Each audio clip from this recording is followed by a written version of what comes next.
Okay, hello everyone, and welcome back to Local Liberty. We are on episode 5 already, and it is July 13th, 2015. I'm your host, Brian Saucier, together with our co-host, Shane Goodrich. We're going to continue the conversation about liberty in our community. Tonight's topic is going to be about foreign policy. We'll dive into that a little bit, but it's a little local action. Things are getting pretty busy in the gardens. We've had some wonderful growing weather, getting a little bit of rain finally, and it's getting to that time of year when everybody is drowning in squash and zucchini, and you can't give it away. How the bean poles doing? They're doing pretty good. I got a lot of weeding in recovering? over the weekend. It's starting they're starting to climb, and within 3 weeks, it's going to look like an actual teepee, and a That's green crazy. teepee. It looks pretty cool That once they're sounds covered. Other than that, we're this is the time of year when you try to just keep your head above the weeds, head above water, literally, in terms of weeding in the garden. So go ahead, Shane. Anything you've been up to recently? I've been doing my usual stuff at the museum, but I did notice that we had a dog show in town, one of the many exciting events in Willimantic. We have a few exciting events, so wherever we have to take it. And I like animals, so it was fun watching the dogs running around and the owners combing the tails, because it has to be just perfect. The tail has to be just right. I mean, I literally saw the owners combing the tail, Nice. And the judges looking at the dog. So ridiculous, but whatever. I've never been to a dog show, but I think I would enjoy it. This is what prosperity has brought us, because people are able to spend their own free time making sure their dog's tails are perfect for a show. Yep. This is what happens when you create prosperity. If you go to some of these poorer countries like Venezuela, North Korea, this is not what's happening, because people don't have the free time, because all their time is devoted to work to try to feed themselves. But when you create prosperity, you have time for more frivolous activities that you might want to enjoy. Like the toy section of the dog show. If there was a dog show in Venezuela, it would only include the working section. Right.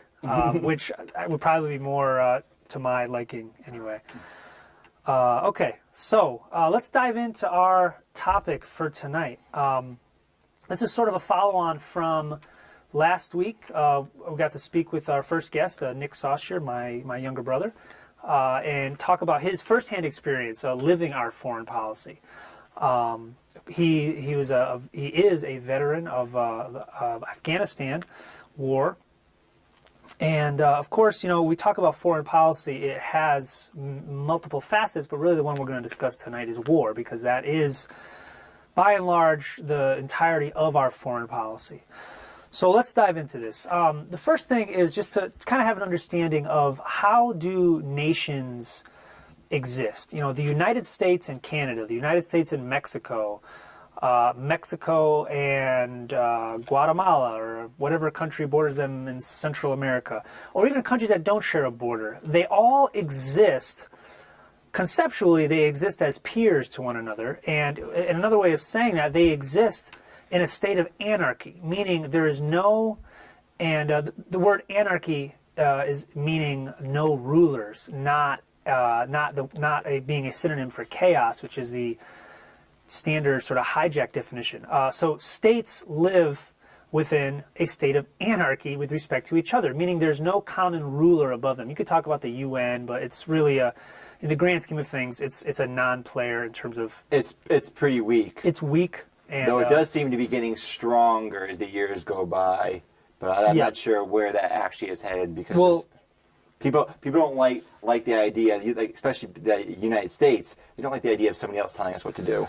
Well, it's in the same vein as, if you got to have somebody to rule over you, it's better to have them close by. It's better to have somebody telling you or trying to tell you what to do in town hall versus somebody in Hartford, which is yet again, it's worse if there's somebody in Washington, D.C. trying to boss you around. You're never going to be able to influence them. Yeah, because you can't have true democracy. Right. You don't know your constituents. You don't know the people. You don't know the community. Right, and if there's somebody in Brussels trying to boss you around, they're even further away. And they're never, they're not going to know you, your issues, not going to care about you. So that's a problem they say with the EU. Mm-hmm. I mean, they create all these regulations and codes for various countries, these EU regulators, they don't know all the details of each particular country's situation. It's the core problem of central planning that we've discussed before. A central planner living next door to you doesn't know your own life as well as you do, and a central planner living on the other side of the world definitely doesn't know your life.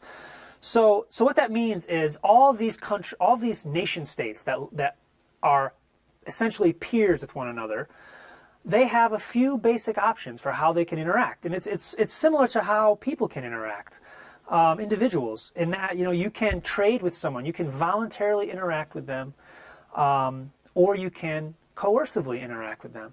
And to put that in the parlance of international politics, you could say, okay, I can trade with another country, I can form an alliance with another country, or I can go to war with another country. And I think, those are going to be the three main categories of how you could define interaction. And the last two, alliance and war, you could almost call the same thing, because an alliance is mostly an agreement to go to war should certain circumstances be met. So alliance and war are ultimately the same thing. And within the discussion of liberty or libertarian politics, you hear the conversation always go down, the words that get thrown around are isolation versus intervention. And say somebody like Ron Paul was endlessly accused, and that was his main, you talk to somebody on the left or right of the spectrum, and they'd say, Ron Paul's got all these great ideas, but I just can't get past his foreign policy. It's so isolationist. And what they meant by saying that his foreign policy was isolationist is they meant that he did not believe that it was in the best interest of the United States to constantly be interfering and intervening, and in a lot of ways acting outright aggressively to other countries. So the problem is, for a lot of people, isolationist is a misnomer, because it's not that we want to isolate ourselves from the world. It's just we don't want to be at war with the world. Right. And we can trade with other nations. We can interact peacefully with other nations. Right, and that is that's not isolationism. Right, and that's exactly where I was going. Is it what's more isolating to? And I'll use just a simple example. Who's going to be in a more isolated state at the end of the day? A guy that walks into a bar and sits down, minds his own business, orders himself a beer, has himself a meal, or a guy that sits down and strikes up a conversation with the guy sitting next to him. Or the third guy comes in drunk, belligerent, and starts picking fights, punching people. Once all the dust settles, who's going to be more isolated at the end of that little scenario? The guy that walked into the bar and started beating people up. That is the person that is going to have to ultimately answer for his actions, in the sense of, he's literally made enemies. So the term isolation is, as Shane mentioned, an entire misnomer. Trading peacefully, interacting with people, or just plain saying, have a nice life, I'm going to leave you alone, you leave me alone, that is not isolation. That is real interaction with somebody.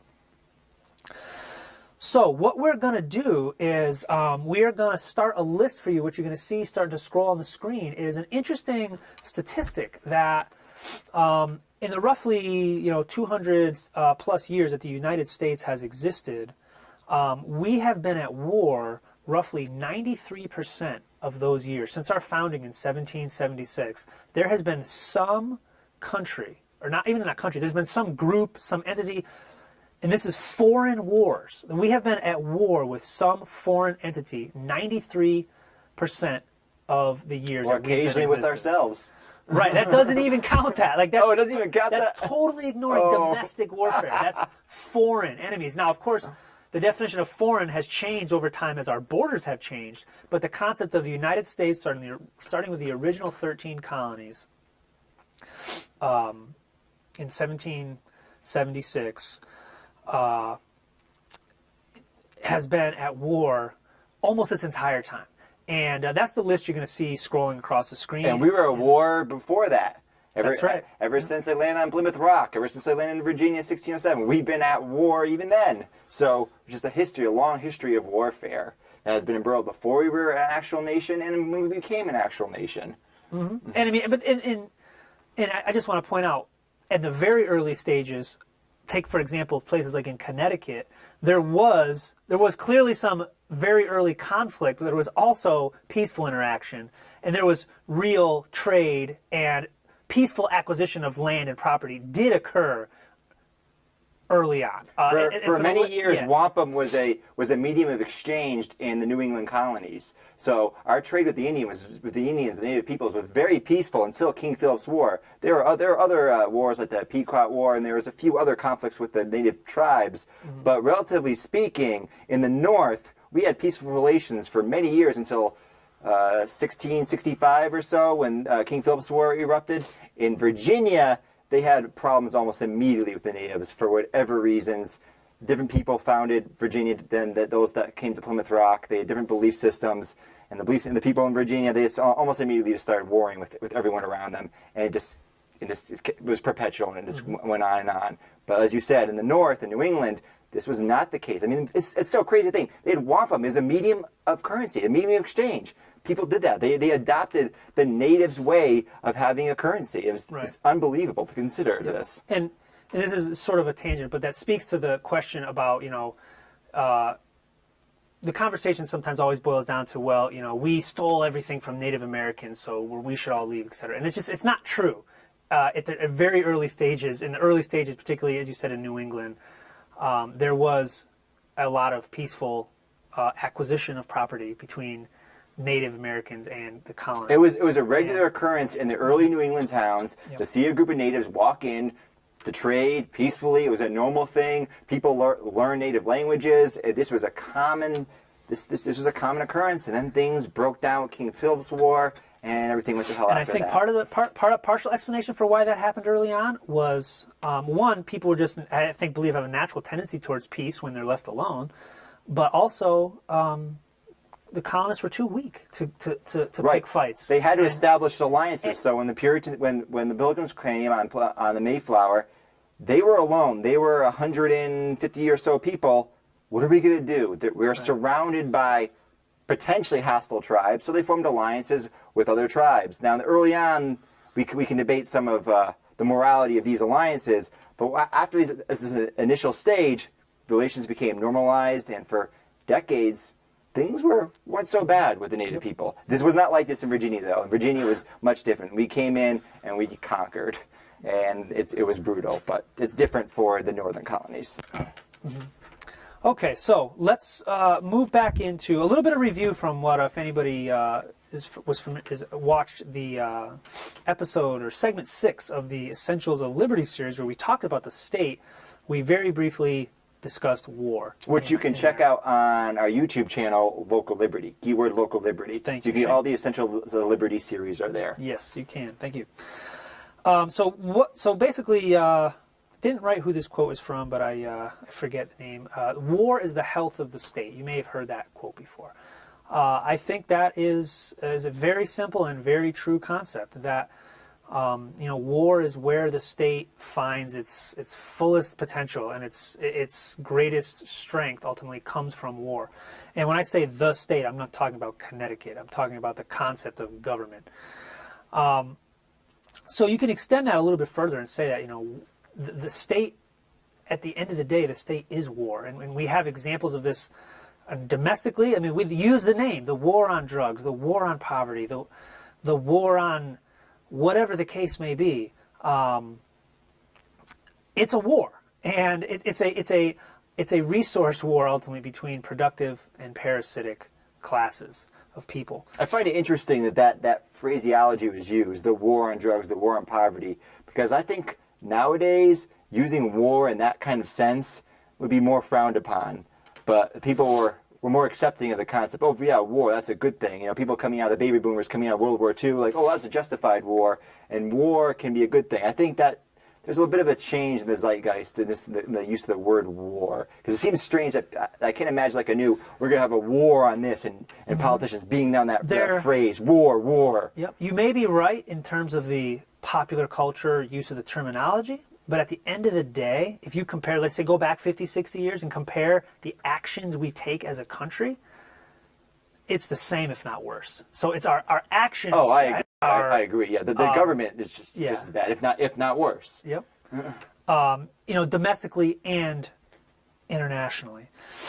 And one of the things we touched on in the economics segment of Essentials of Liberty, episode 4 maybe, we talked about how monopolies. What is a monopoly? And in the state, there's only one thing that I believe that you can say the state has a true monopoly on, and that is war. The state is the only entity capable of corralling the resources and the aggression and the attitudes of people to make people fly across the world or sail across the world and kill each other. There's no other group that's capable of mustering that kind of centralized activity. And again, I'm not talking about, yes, of course, all sorts of individuals can get into conflicts and fights and murder. It's the idea that it's away from your home. Right, exactly. Right? Yeah. A small group of people might get together to defend their territory or attack a neighboring tribe or neighboring village. But the way our warfare state is, we'll send you across 3,000 miles to some other country you've never been to, people you've never seen, you have no idea what's going on, and we're going to tell you to give you a gun and you're going to kill these people. Why? Because we're the state and that's where we're sending you to go. It's the patriotic way. Go to war, fight for our freedom, and it makes absolutely no sense, of course. Mm-hmm. How are we fighting for our freedom 3,000 miles away in Asia somewhere? It's mind-boggling. But ever since 9/11, hey, yep. We're gonna, the war on terror, it's everywhere. We're gonna, that's pretty much, that's a good segue into the next piece I want to talk about. And this is something that, as I have these kinds of conversations about anything really political with people all across the spectrum, I began to pick up on some patterns, and I think this was really helpful understanding for me to see how powerful and how pervasive and just widespread the psychology of being a victim is, and in the sense of and it's clear how the psychology plays out when you're talking about warfare of being a victim. But on the left-wing side of politics, you have notions of being victimized by, your culture can victimize you, or inequality of many different forms can victimize people, and that's a belief. And then on the right, you have, and I'm saying that's a belief that people hold tightly and they act on it. And then on the right side of the spectrum, there's different kind of victimization. And like 9/11 is an example of, okay, we were victimized, and now we have this righteous. And the victimization plays out. It's the same result across the spectrum. Once you become a victim, you then have the righteous ability, if not the imperative, to respond with force. And then but it's defensive force. It's self-defense. And you see. And this is so ingrained in our society that every war we've ever fought in, it has to be portrayed as a defensive war, because we have a basic moral grounding that just plain killing a stranger for no good reason other than we felt like it or we thought we were going to gain from it, it's wrong. But once we attain the status of victimhood, then anything goes. And in the left, that plays out with all sorts of coercive means of controlling people, whether it's personally, economically, and on the right, it typically results in war. And that's very broad generalization. But anyway, that's a pattern I've picked up on. It is a good point, because we do believe fundamentally in the right to defend yourselves. If you're attacked, you are allowed to protect yourself. So it does make some logical sense to extend that to other situations. The problem is the response often is just doesn't make sense. The response is disproportionate to whatever the victimization was. Well, our response to 9/11 was disproportionate to what happened. It's like, oh, we didn't try to specifically go after the people that perpetrated those crimes. Well, first of all, they were dead, but we said we attacked entire nation states, and then we attacked another nation. I mean, it's out of control. And we launched a nebulous, unending enemy, which is terror. But there's one thing. There's two things that are wrong. That happen that plays into the psychology of victimization. You're right that you have this response scale that's often wholly out of whack, but that's kind of subjective. But what I think is even worse, and where we get abused even more, is that we're deceived into feeling like victims. Right. So it's a two-prong attack in that, it starts with the deception. It's the response, and how it's measured comes after. It's the initial problem is the deception. And this list that's scrolling across the screen, someday, maybe somebody's already undertaken this, and the wonderful thing that's the internet and all of our minds melded together, but I would love to see that list that we're scrolling across the screen of hundreds of different foreign conflicts we've been involved with, and what is the stated initial spark? What's the stated initial justification? As an example, the ones more recently would be like Vietnam was the Gulf of Tonkin. World War II was Pearl Harbor. In the second Iraq War was the WMDs. Afghanistan War was 9/11. The first Iraq War was the babies being thrown into incubators. And we know a lot of these reasons, like the Gulf of Tonkin and some of the other things that Brian mentioned, were just nonsense. They're just propaganda. They're just bullshit. They were either outright lies, or they were distortions or omissions. But the point is, it started on a deception, and the key. And this is what people need to I hope someone can get out of this episode is be aware when you are going into victim mode. And we're talking about foreign policy. This really applies to war, but this can apply to anybody on the spectrum of politics. Is just try to at least take notice of the fact that you've switched into victim mode, and then maybe analyze whether it's valid or not. And there's plenty of cases where it's very valid to consider yourself a victim of something. Just check the facts. I mean, when 9/11 happened, yes, 3,000 people died, and that was bad. But then the government exaggerated the danger. You have far greater chance of dying in a car crash. You have a greater chance of getting hit by lightning than dying in a terrorist attack. So put this in proportion, because the government blows it out of proportion. Remember when they had that code signal? It's like, oh, we're at orange, level orange now. So there's some vague threat, and it's gotten worse. It made no sense. We're at level like red now. Oh no, the sky's it was so stupid. Yep, they actually dropped it because they realized how stupid it was. Yeah, it was. That was just plain. That was pushing things over the top to the point where people were just ridiculing it. But now instead they just spit out the headlines. Of course, everything comes on a holiday. Yeah. When it's just it's such a pattern. Yes. You can see the pattern, as Brian mentioned, like from the Gulf of Tonkin and numerous other examples of wars we got into. The babies in incubators, all the other crazy things the government says. This is what happened. The WMDs. I remember Colin Powell with the anthrax in like the Senate hearing. This is what they have. Look, oh my God, here's the boogeyman. Oh, well, I guess they didn't actually have any WMDs. Oops, our bad. We already had thousands of our own troops die, tens of thousands of their civilians die, but our mistake. It's crazy. Yep. One last thing about victimization and how this plays into overall psychology is once we feel danger, we feel attacked, and this is something that's really taken advantage of in us. We have a natural and very rational response to try to seek leadership as we're still social animals, and when we are under attack, it's natural in our instincts to group together in some way and to seek a leader that can safely get us away from the danger, out of the danger. Now, I'm saying seek a leader, not a ruler. There's a difference. Leadership is wholly different from a ruler. No, it's a necessary skill. There are leaders. Yep. There are people that run companies. There are people that run businesses. You have to take a task, and someone might be better at doing it than somebody else, and maybe he can guide others in that task. So you follow that person. But if you're at a job, if I work at a company, the company doesn't rule me. Right. I can leave that job. I'm not coercively forced to stay there. Right. So that's a very natural tendency we have in times of danger. Real or perceived danger, we have a tendency to seek leadership. And that is exploited, heavily exploited, much to our detriment. And it basically goes as, here's something scary, here's a guy over here that can help. All you need to do is follow exactly what he tells you to do. Don't question anything. Don't think about any long-term effects. Just give up. Don't waste your time just with that, give up folks. your rights, give up your freedom.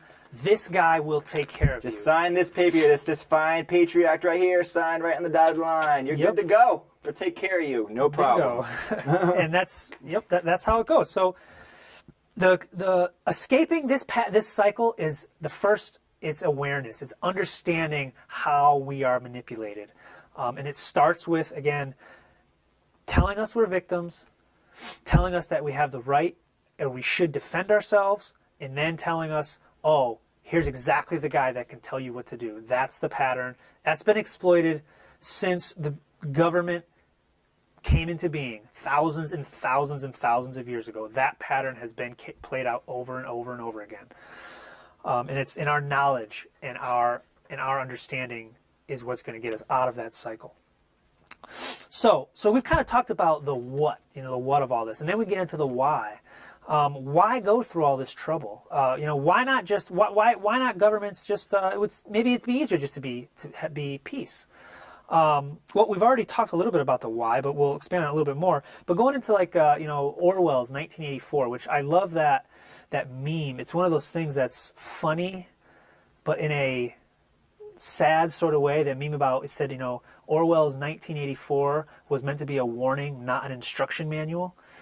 And in 1984, you had the three superstates that survived some apocalypse. It was Oceania, Eurasia, and East Asia, I believe. And I got to read 1984. I'm a bad libertarian. I haven't read that. I haven't read Animal Farm. I didn't read Atlas Shrugged, though, so I'm not completely horrible. That's a good book. I actually haven't read them in a long time. That's why I'm rusty on some of these specifics. But the bottom line was, what matters for our talk today, what came out of that story, is these three nations were in a constant, never-ending state of warfare. And the really fun part, which was made blatantly obvious to the point of, absurd in the book, was they would just, on a dime, just switch. Oceania was the setting of the book, and one day Oceania's fighting East Asia, and the next day they're fighting Eurasia, and vice versa, and back and forth. And literally, the part that was absurd in the book is in the middle of a rallying cry speech, the propagandist behind the microphone, mid-sentence, switched the bad guy from A to B. It's sad, but it's true. And that's what happened. Yes, I love it. That's what happened. Yes, and that is why that meme floating around said, 1984 was supposed to be a warning, not an instruction manual. George Orwell was a remarkably visionary type that, he saw what was happening then. And again, maybe he wasn't visionary because we've already established this is the same pattern that's been happening for such a long time. Going on for a while. Yeah, he was just able to see it and write some good literature about it. So back to why, and this sort of, we've touched on a lot of this already, but we know that the state is the only entity capable of producing war. You could say, okay, maybe some other, I could envision private production of fire defense services. Sure, I could envision that. I could envision private production of water. It happens all the time. But the private production of war, it really can't. I could see it on a small, very, very small scale. Well, I guess it's sort of maybe a little bit semantics, but the difference between conflict and right. war. If you got your 100 villagers fighting another village, it's much smaller. And I think conflict. you touched on the key point. Individuals will only fight violently to the death. I just say the vast, vast majority of individuals will only fight in defense of something very immediate to them. Right. In defense of their home, in defense of their family, in defense of their village, in defense of their town. People usually, or almost always, we are not invested enough in something to just go randomly kill people on the other side of the world. It's just not in our nature. But our massive list of wars that we scrolled through at the beginning of the show, we often would attack people on their home territory. All our massive list of Indian wars. Mm-hmm. This is all. They were just defending their territory. Right. What are you doing? Why are you coming here? Right. So that's exactly it. So the why. We're on the why part right now. The simplest, the first explanation of the why is to key off of that psychology, the victimization psychology we just talked about. And when the leader and the path to freedom or to safety has been established, the path happens to be a path that will clamp down the ratchet strap of the state around us, and that will never release. So each war has another little ratchet that needs to ratchet down, and it's a little bit of our freedom, a little bit of our economic prosperity, a little bit of our wealth. And at the end, what I laid out in the episode, segment 6 of the Essentials series, of what is the state. The state is the institution that wants to perpetuate the transfer of wealth from productive people to non-productive people. That is why the state exists. War is just one of several extremely effective mechanisms to perpetuate the transfer of wealth from productive to the non-productive classes. And again, when I say non-productive classes, I'm not talking about people on welfare. I'm going to disagree with you a little bit there. The state has other stated reasons, primarily to protect people's rights and interests. Now, we can say what actually plays out in reality, because obviously it often doesn't protect our rights or interests at all. It's actually completely conflicting with our rights and interests. But that is one of the stated goals, and why people originally banded together to protect their rights and interests against outsiders, because as you said, we're social animals. Well, we can band together, protect each other's rights against the unknown, the barbarians, whoever it happened to be. But the problem is that initial idea, it snowballs. So you have some good intentions to start with, and maybe in the beginning, in a small scale, local government, things are working fine, but then just snowballs and snowballs. It becomes this gargantuan monster that's uncontrollable by anyone, that makes no sense, that is completely inconsistent with its stated goals. So, but its original premise had something resembling. So I guess I'm taking that a step further and saying, and I agree with you in the sense that you have a stated purpose, but then you have a result which is always, always, always different. So I disagree. That's always different. I think there's some societies where people's rights are much better protected than other societies. I don't know. I wouldn't say they're perfect. I wouldn't say they don't have problems, but I say generally speaking, they protect the rights of their citizens much more than other societies. Those are a minority by countries in the world. So I guess I'm going to question the validity of the stated purpose versus the actual purpose. This is going back to just you like to talk about examples of simplistic simplistic societies and how original organizations came into being. Right, hunter-gatherer societies. And original, the key, there's and this is really a semantic conversation, but it is a very interesting one for me, is where things jumped ship from a group that was a voluntary entity that provided governance to this separate entity that became what I'm calling what's commonly called the state. As in, that was a jump from one thing to another, and it had some very specific parameters in that jump.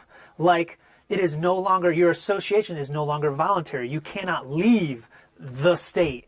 The state claims certain monopoly powers and only the state can do this. So, absolutely, people have, since the beginning of time, and still continue to this day, to band together to provide protection. You still have these hunter-gatherer societies. This is how we know that they exist in the modern world. Hunter-gatherer. I mean, you have. Though I mean that exists. You have neighborhood watch groups. Okay. Yes. Sure. This is so there's a social aspect to defense, and then there's the coercive extraction of wealth. Like, to me, those are two different things. So you just nailed it with the neighborhood watch group and the hunter-gatherer society. What's common among both of them? The number of people in the society. So as soon as they switched from hunter-gathering to horticulture, which is kind of a primitive form of agriculture, the number of members of a society greatly increase. There's only so many people you can actually really know. So as soon as there's other people that aren't part of your social group, well, now you have to control them, because I don't know Jim over there. I don't know who that guy is. When you're a small little group and you're in your little neighborhood or you're in your little hunter-gatherer society, everyone knows everyone. So there's a kind of a social cohesion that brings them together. I put less stock in the scale aspect of it, because Well, I'm just saying historically, when the coercive force of the state was brought into play. Yeah, no, that's the step. Right, it definitely did. That you don't know. If you don't know them, that's when it gets brought in. Well, it definitely was a function of as populations grew. Yes, that is the function. But one of the but again, I guess there's maybe the correlation versus causation angle to this is what first had to happen for populations to grow. There had to be an excess of resources. Right, that's because that's the change in hunter-gatherer society. Right, The horticulture, you can now support more people, larger population. But what happened once there was an excess of resources?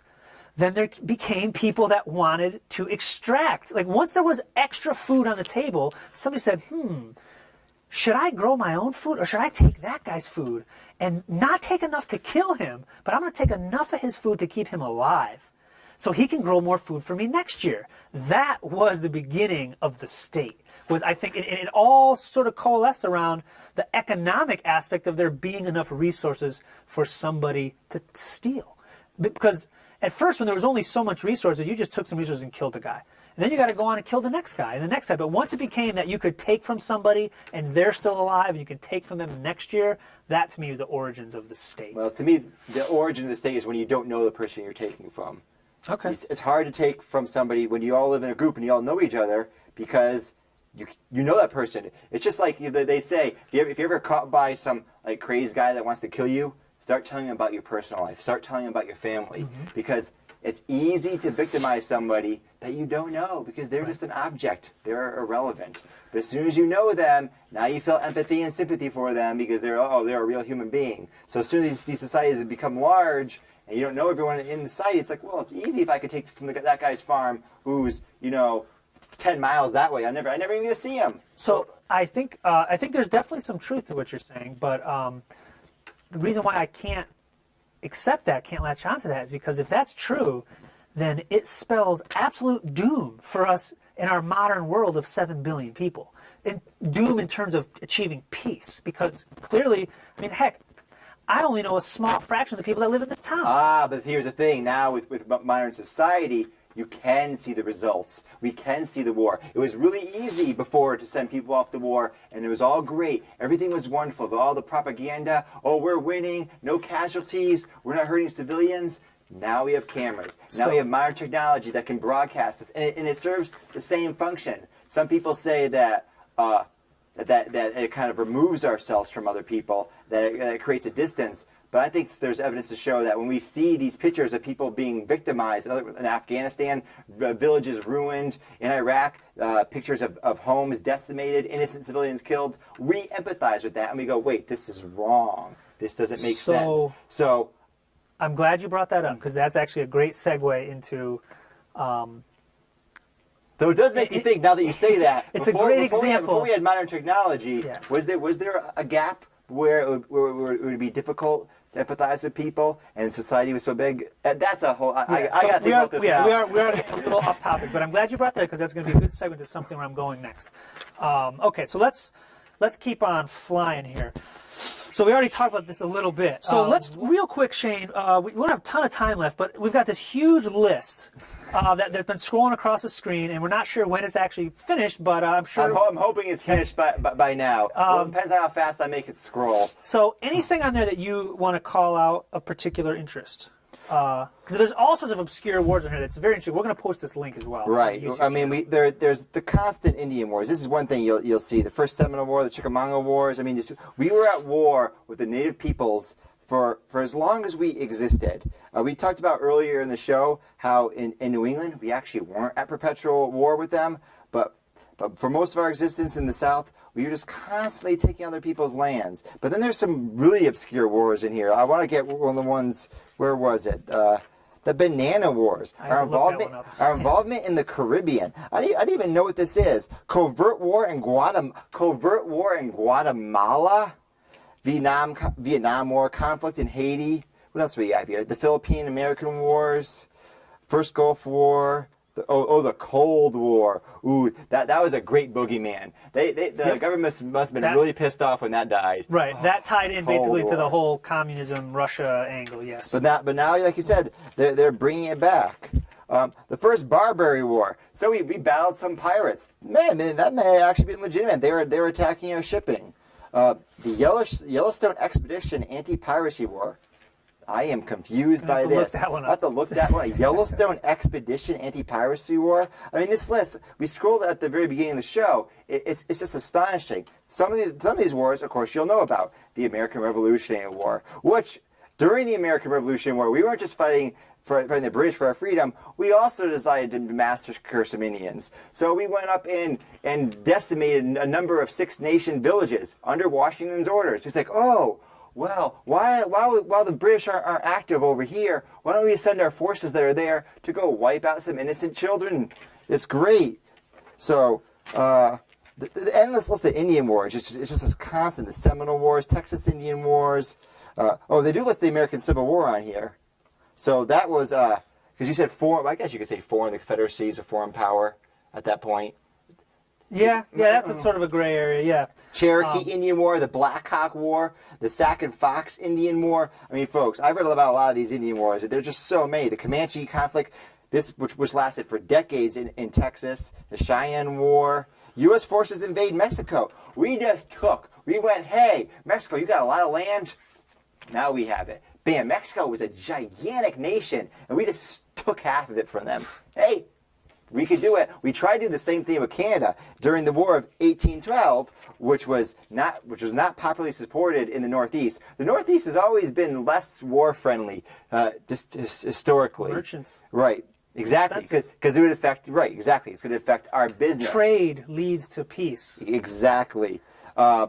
But we tried taking Canada. But we failed, obviously, because it's still there. But I don't let the Northeast historically off in the various warmongering politicians. Maybe relatively speaking. I'm just saying, because you look at the long peace with the native peoples in the Northeast. You look at the opposition to the War of 1812.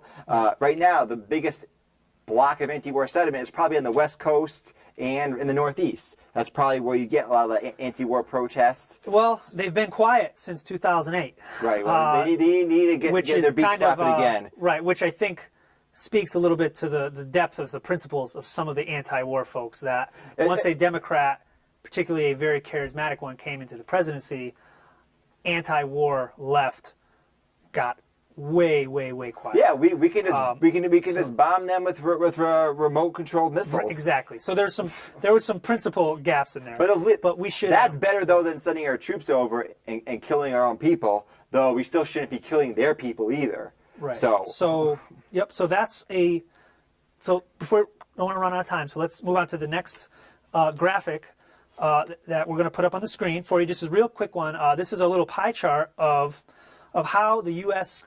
defensive. I love this pie chart. Our defensive budget for national defense. Defensive budget. It is roughly equal, almost on a 50% to 50% chunk of our defense spending equals the entire rest of the world, and it leads to the question of do we truly have to defend ourselves from the entire rest of the world? And if that's the case, we need to do some serious thinking about why we got there.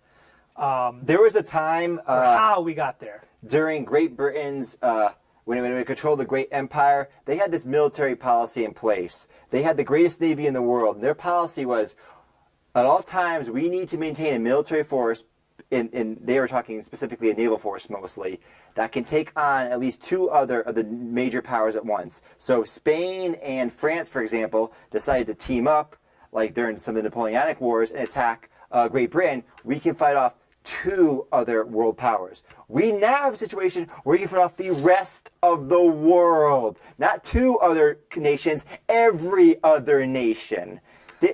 That is astonishing. And I'm sure that there's people out there that are going to hear that and they're going to be like, fuck yeah. And hopefully the next piece can put a little bit of light on that.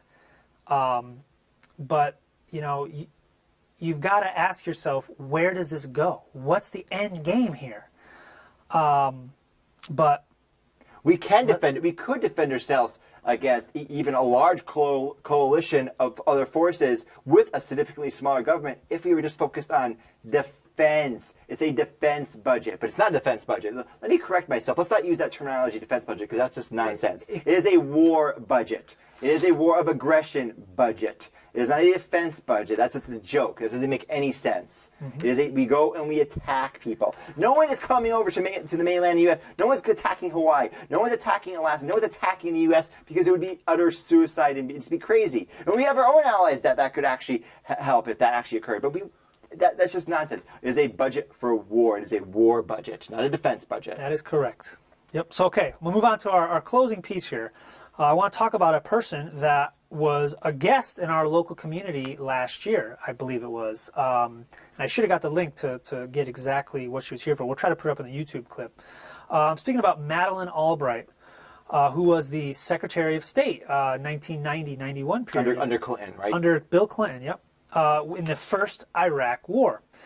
And I believe around 96...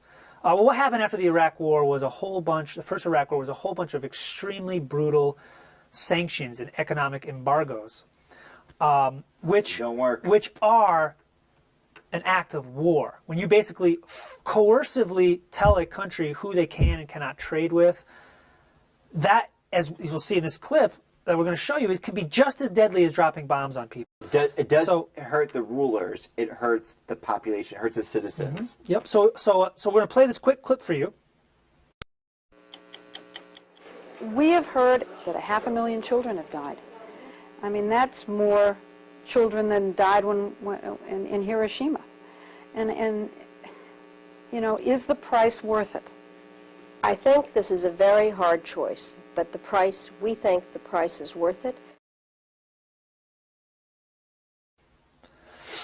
Okay, and that clip you just saw was from 1996, and that was Madeleine Albright being asked, you know, did the ends justify the means? All these deaths, all these children. 500,000 children were killed as a result of the economic embargoes, presumably from starvation, malnutrition, disease, or anything like that. And she doesn't even contest the number. So she doesn't even say, oh, that's not a real number. So she just accepts it, and then you saw the video. So, so what I think this is a wonderfully terrible example of the utilitarian approach to thinking about a lot of things. Basically what it is Madeleine Albright had a cost versus benefit analysis. The benefit, well, let's put on the benefit side was there's no weakening. benefit. Well, let's just go in her own head. Okay. Let's try to go in her head. The benefit was the alleged weakening of a hostile regime. And, you know, the guy was still there for another decade after this. What a vague, nonsensical concept. Then on the other side of the scale, we have 500,000 children plus who knows however many other people are dead. So she's balancing these in her utilitarian ends justify the means weighting system. And, well, gee, what do you know?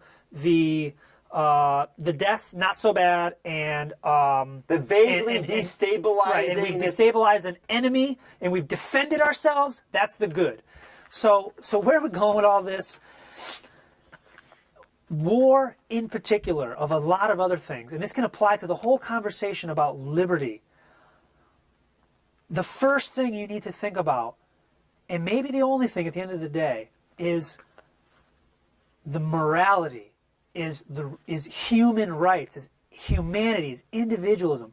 When is it okay to kill people in another country? When is it okay to murder 500,000 children? They're not coming back. They have no chance. Of course, the answer in our heads when we put it that way is, well, it's never okay to murder 500,000 children. But when we let Madeleine Albright and any of her pals, through our victimization, through our psychology of victimization, when we let her be our leader, they will steer us as far as they possibly can away from the simple morality of murder is murder and a life is a life. So I'm still stunned that she didn't dispute the numbers. I figured she would say, "Oh, well, those are exaggerated." Yeah, no, it is. No, it is. she just said, "Yeah, yep." It is kind of stunning, and to your point, so brutal. To your point a little while ago about how nowadays, what's different in modern society is people can know the impact of what we're doing. Well, and that's going to be some sort of gate to stem warfare. It's the same with police brutality. We can see videos Right. of some of the. But let's look at this. I happening. mean, this video.